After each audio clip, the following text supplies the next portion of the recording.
하나님 아버지, 우리에게 복음을 알게 하여 주시고 또 복음을 믿음으로 구원의 복을 누리게 하시니 참으로 감사합니다. 하나님 아버지, 우리가 이 복음 받았으니 이제는 이 복음으로 세상을 밝게 비추고 복되게 하는 삶 살아갈 수 있도록 인도하여 주옵소서. 예수 그리스도의 이름으로 기도하옵나이다. 아멘. 찬송가 505장 하시겠습니다. 찬송가 505장입니다.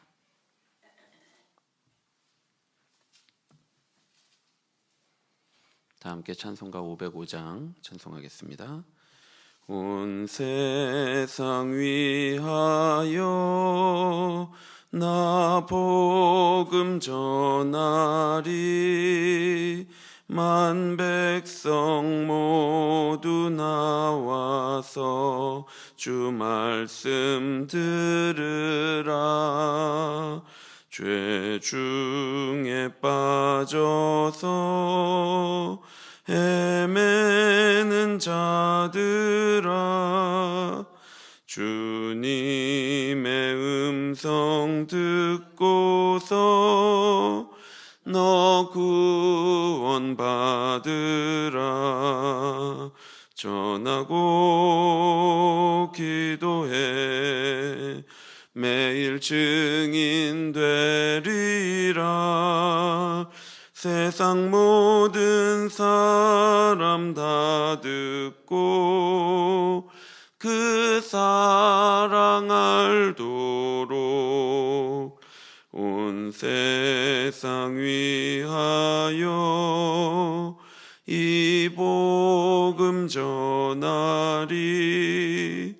저 죄인 회개하고서 주 예수 믿으라.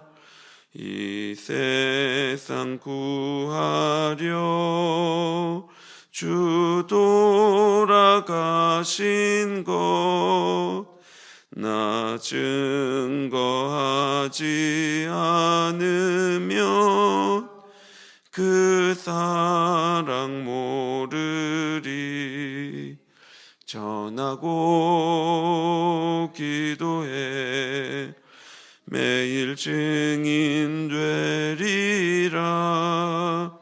세상 모든 사람 다 듣고 그 사랑 알도록 온 세상 위하여 주 은혜 임하니. 주 예수 이름 힘입어 이 복음 전하자. 먼 곳에 나가서 전하지 못해도 나 어느 곳에 있든지 늘 기도 힘쓰리. 전하고 기도해 매일 증인 되리라. 세상 모든 사람 다 듣고 그 사랑 알도록. 성경 말씀 디도서 1장 1절부터 4절입니다.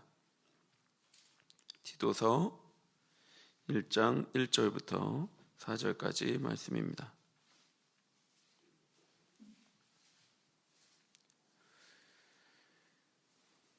디도서 1장 1절부터 4절까지 한 절씩 교독하겠습니다. 하나님의 종이요 예수 그리스도의 사도인 나 바울이 사도된 것은 하나님이 택하신 자들의 믿음과 경건함에 속한 진리의 지식과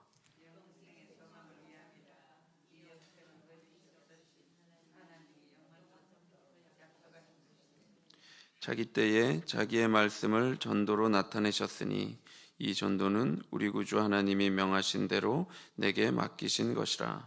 같은 믿음을 따라 나의 참아들 된 디도에게 편지하노니 하나님 아버지와 그리스도 예수 우리 구주로부터 은혜와 평강이 내게 있을지어다. 아멘.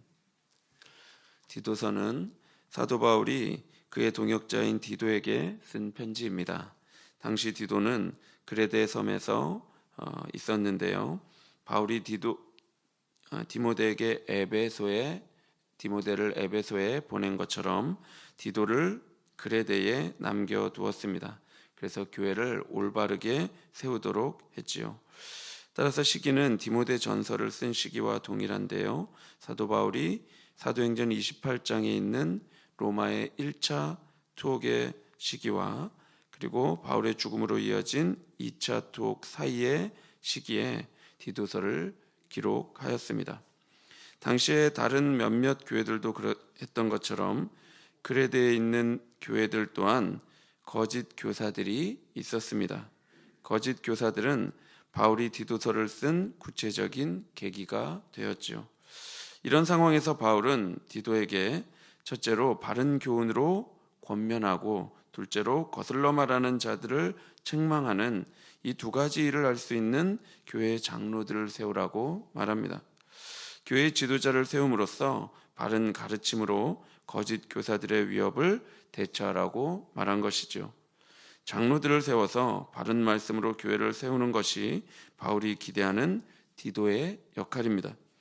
따라서 디도는 모든 세대에게 바른 교훈을 신실하게 가르쳐야 합니다. 왜냐하면 하나님의 은혜를 받은 사람만이 하나님의 은혜에 의하여 그 삶이 변화되기 때문이며 하나님의 말씀만이 교회를 바르게 세울 수 있는 유일한 길이기 때문입니다. 1절을 보시면 바울이 자기 자신을 소개하고 있습니다. 바울은 하나님의 종이요 예수 그리스도의 사도라고 자신을 소개하고 있습니다. 바울은 자신이 사도이기 이전에 하나님의 종이라고 먼저 말하고 있습니다. 종은 주인을 위해 존재하지요. 종은 주인을 섬기고 주인하고 관계를 맺는 존재입니다. 또한 종은 자신의 생활에 필요한 모든 것을 주인을 통해서만 공급받습니다. 만일에 이 종에게 공급자가 둘이라고 한다면 이 종은 두 주인을 섬기고 있는 것입니다.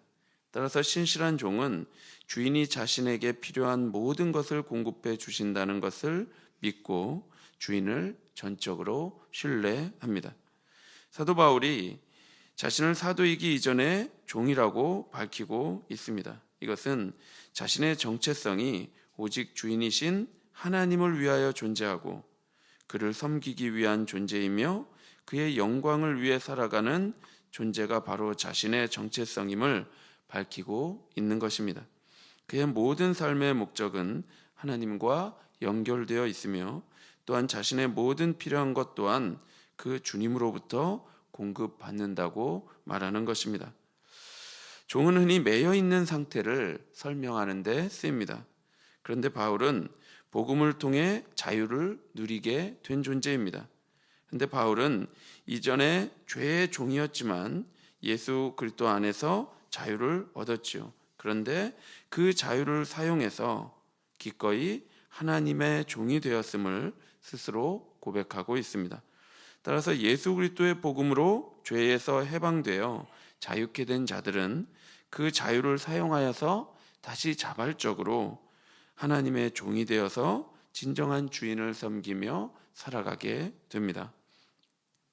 둘째로 바울은 자신이 예수 그리스도의 사도라고 설명합니다. 사도는 보내심을 받은 자라는 의미를 가지고 있는데요.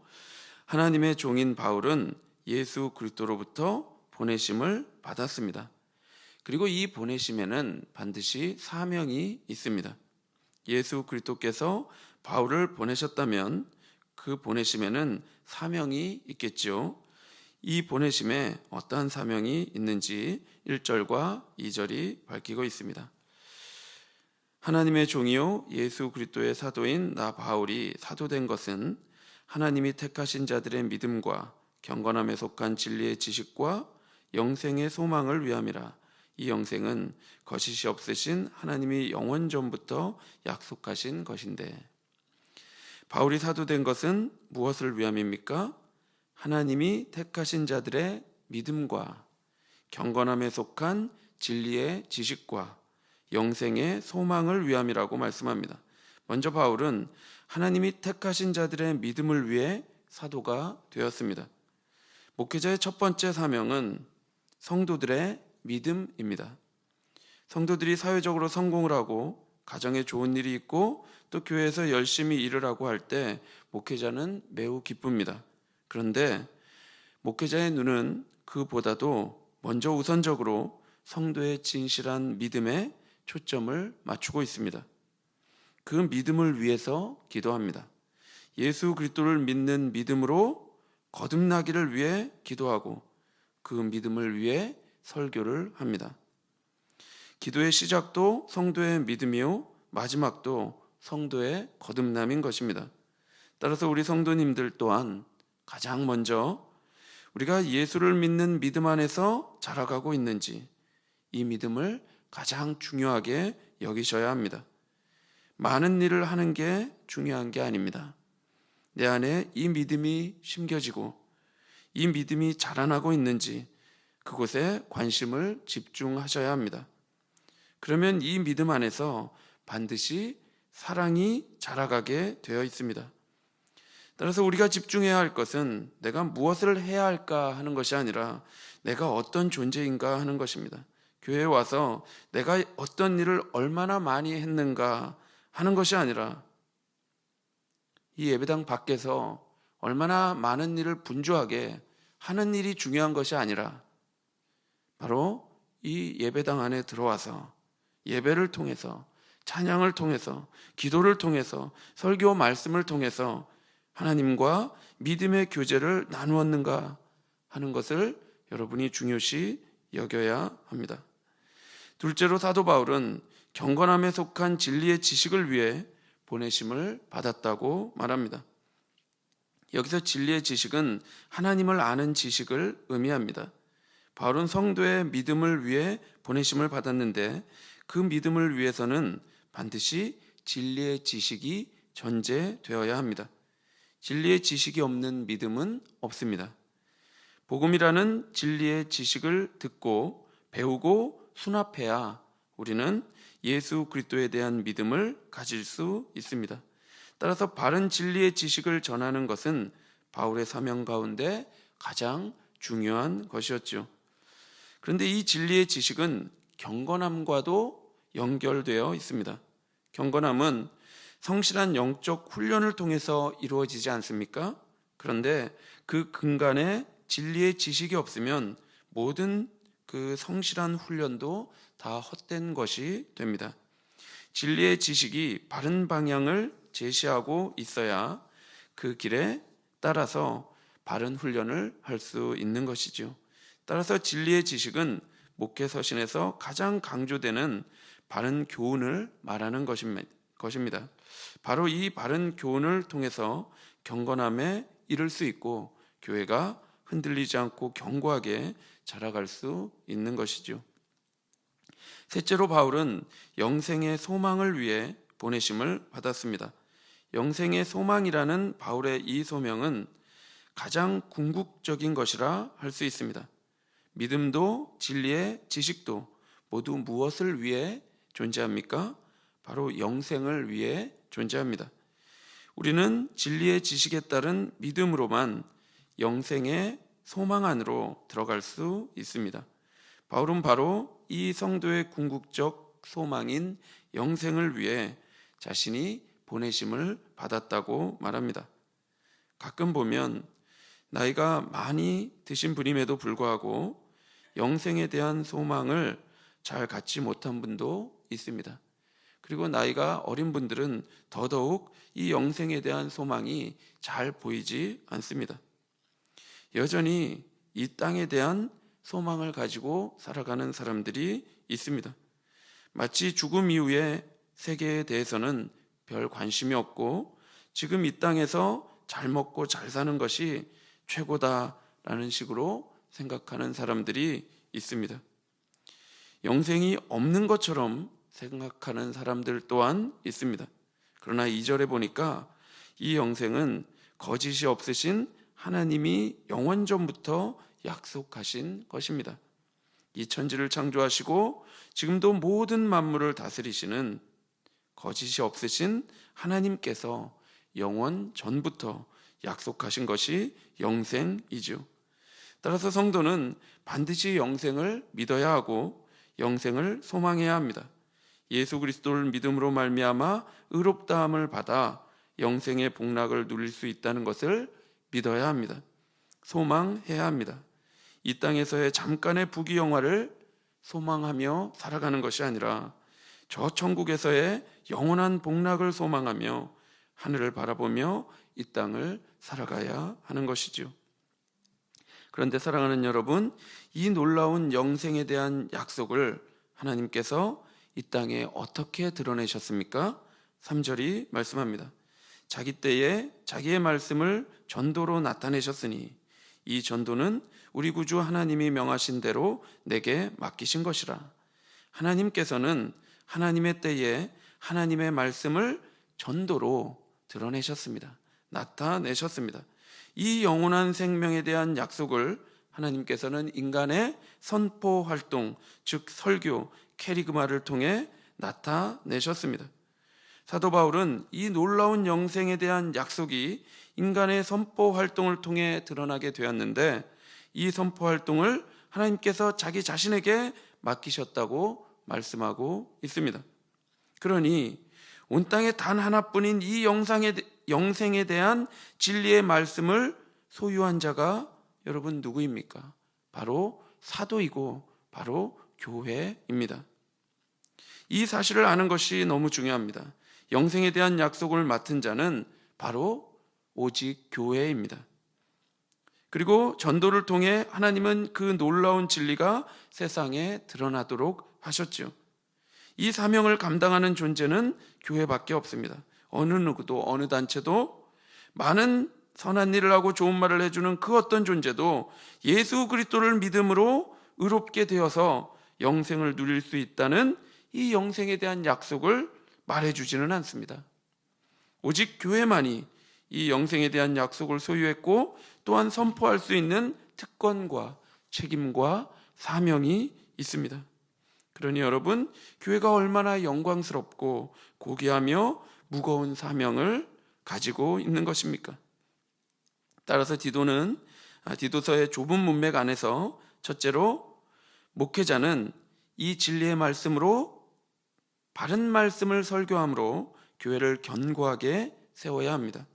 목회자는 성도의 믿음을 돌보고 경건함에 속한 진리와 영생의 소망을 전파하는 것이 자신의 가장 중요한 소명인 줄 알고 바른 복음을 선포하기 위해 연구하고 또 용구하며 전하는 데 최선을 다해야 합니다. 그리고 둘째로 보다 넓은 문맥 안에서는 교회가 이 진리의 말씀을 하나님으로부터 받았고 이 영생에 대한 약속을 전해야 하는 특권과 책임과 영광스러운 사명이 있다는 것을 인식해야 합니다. 따라서 세상에 소망을 줄 수 있는 존재는 교회밖에 없다는 사실을 기억해야 합니다. 세상에 빛을 비추고 세상을 아름답게 하며 영생의 소망으로 기쁨을 가득하게 할 수 있는 존재는 교회뿐이지요.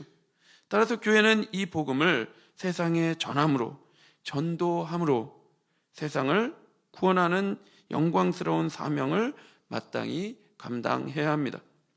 따라서 첫째로 우리 교회가 진리의 말씀으로 견고하게 세워지게 되기를 바랍니다.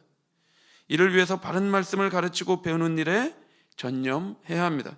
성경은 다른 방법을 우리에게 제시하지 않습니다. 오직 바른 말씀만이 교회를 바르게 세울 수 있다고 가르치고 있습니다. 둘째로 복음 전도의 사명을 잘 감당하는 교회가 되어야 합니다. 이 영광의 복음이 교회에게 맡겨졌다는 사실을 잊어서는 안 됩니다. 따라서 교회는 이 영광스러운 복음을 전하는 사명을 마땅히 감당해야 합니다. 우리 주님께서 이 교회의 사명을 감당하는 성도들과 영원히 함께 하실 것입니다. 예수 우리 구주로부터 은혜와 평강이 있을 것입니다. 따라서 우리 모두가 바른 말씀으로 교회를 견고히 세우며 복음을 세상에 전하여 세상에 생명을 불어넣는 이 사명을 감당하는 우리 대구문화교회와 성도가 되기를 간절히 바랍니다. 기도하겠습니다. 하나님 아버지, 우리에게 이 놀라운 복음의 은혜를 주시고 복음을 우리에게 맡겨주셨으니 하나님 아버지, 먼저 우리가 이 복음을 충분히 누리고 풍성히 가질 수 있도록, 소유할 수 있도록 하나님 인도하여 주옵소서. 그래서 이 복음이 풍성히 우리에게 누려져서 이 복음이 흘러가서 모든 세상을 비추고 모든 세상을 복되게 할 수 있도록 우리가 전도하는 소명 또한 감당할 수 있도록 주께서 인도하여 주옵소서. 감사드리며 예수 그리스도의 이름으로 기도하옵나이다. 아멘. 하늘에 계신 우리 아버지여, 이름이 거룩히 여김을 받으시오며 나라의 마옵시며 뜻이 하늘에서 이룬 것 같이 땅에서도 이루어지이다. 오늘날 우리에게 일용할 양식을 주옵시고 우리가 우리에게 죄 지은 자를 사하여 준 것 같이 우리 죄를 사하여 주옵시고 우리를 시험에 들게 하지 마옵시고 다만 악에서 구하옵소서. 대개 나라와 권세와 영광이 아버지께 영원히 있사옵나이다. 아멘. 복음으로 교회를 바르게 세우고 복음으로 세상을 복되게 하는 교회가 되게 하시기를 기도해 주시고, 고난 중에 있는 성도들을 기억하며 기도해 주시고, 성탄 예배와 성구영신 예배를 위해 기도해 주시고 개인적으로 기도하시기 바랍니다.